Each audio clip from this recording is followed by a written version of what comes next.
একো নাই, জুবিন গাৰ্গ আৰু নাই, আৰু এক প্ৰকাৰ ক'বলৈ গ'লে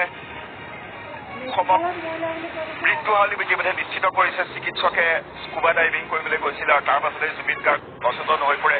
চিজাৰ হোৱা বুলি কৈছিল আৰু তাৰ পাছতে জুবিন গাৰ্গক চিকিৎসাধীন কৰোৱা হৈছিল আৰু চিকিৎসাধীন কৰাৰ পাছতেই জুবিন গাৰ্গ গুৰুতৰভাৱে অসুস্থ তাৰ পাছতে জুবিন গাৰ্গক ICUত ভৰ্তি কৰা হৈছিল আৰু জুবিন গাৰ্গৰ পালছ ৰেট একেবাৰে কম বুলি কোৱা হৈছিল আৰু তাৰ পাছতে জুবিন গাৰ্গ মৃত্যু হোৱা বুলি ইতিমধ্যে চিকিৎসকে নিশ্চিত কৰিছে।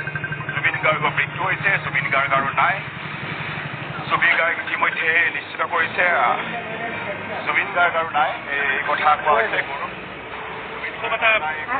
নিশ্চিতভাৱে খুব এটা আটাইতকৈ এটা দুখৰ খবৰ অসমবাসীৰ বাবে। সকলোৱে গম পাইছে যে নৰ্থ ইষ্ট ফেষ্টিভেলত গৈছিল জুবিন গাৰ্গ।